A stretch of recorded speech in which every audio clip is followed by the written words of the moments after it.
Как говорится, хочешь сделать что-то хорошо, сделай лучше это сам. Так произошло и в моем случае. Я отдал чехлы в ателье. Мне пообещали, что сделают быстро и будет практически незаметно. Но получилось совсем наоборот. Короче, пока...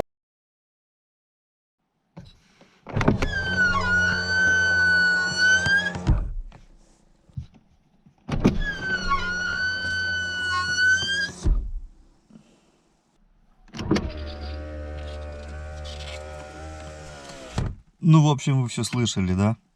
Когда обратно поднимаешь, тоже звук не очень, но когда опускаешь, это просто жесть.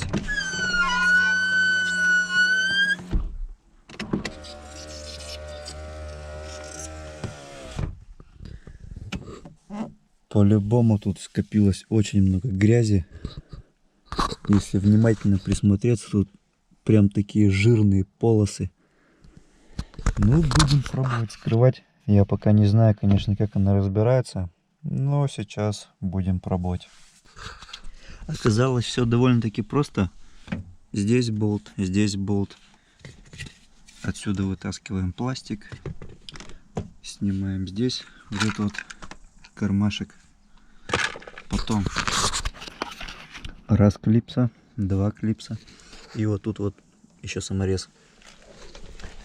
И потом просто дверь сдергиваем наверх. И не забываем отцепить вот эту фишку.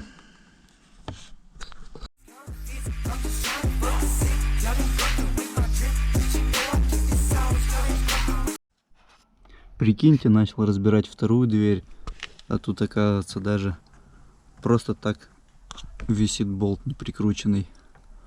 Ну, уже не зря разбирал. Значит, когда разбирал дверь, обнаружил, что вот здесь вот по всей длине была вот такая вот трубка вставлена. Зачем она здесь была нужна, какую практическую пользу она выполняла, понятия не имею. В общем, убрал ее, то есть никакого смысла в ней не вижу. Может, просто когда дверь кто-то разбирал, собирал, случайно там ее оставил. Вот такая вот трубка там валялась. Проверяем.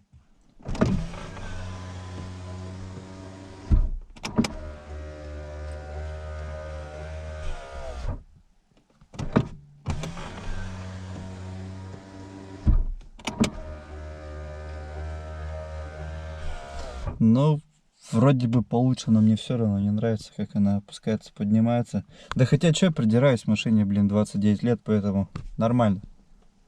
Купил, кстати, еще шильдик, сейчас распечатаю, покрашу его в черный и буду приклеивать.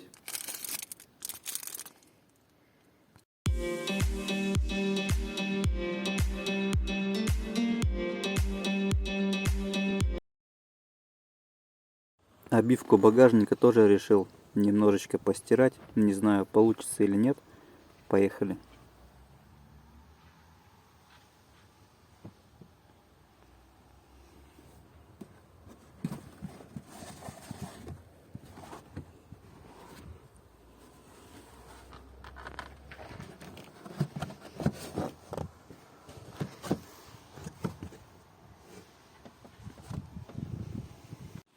В Фикс-прайсе купил вот такую вот штуку за 99 рублей.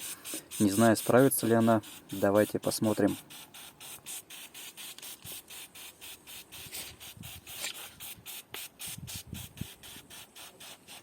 Средство оказалось довольно-таки рабочее, но отмыло не все. И все-таки стало чуточку чище, чем было.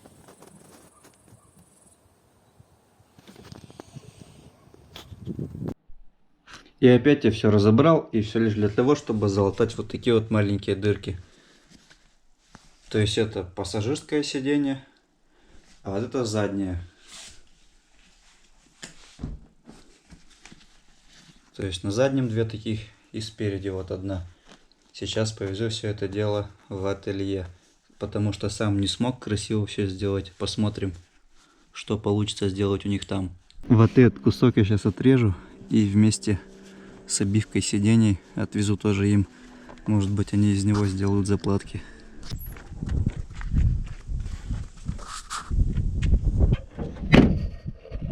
Как говорится, хочешь сделать что-то хорошо, сделай лучше это сам. Так произошло и в моем случае. Я отдал чехлы в ателье. Мне пообещали, что сделают быстро и будет практически незаметно. Но получилось совсем наоборот. Короче, показываю. Помните, вот, да, какие были большие дыры? Смотрите, что они наделали. Ну нахрена, блин. Совсем незаметная заплата, да? Хотя обещали, что будет очень красиво. На такую маленькую дырочку сделали такую охренительно здоровенную заплату. И тут точно так же отверстие. То есть вот оно. И такая здоровенная, незаметная в кавычках заплата. Ругаться я не стал, так как я потерял бы только еще больше времени. Просто забрал и ушел. Сейчас пока не знаю, буду либо ставить это все дело обратно, либо содрать эти нафиг заплаты. Короче, пока не знаю. Видно будет.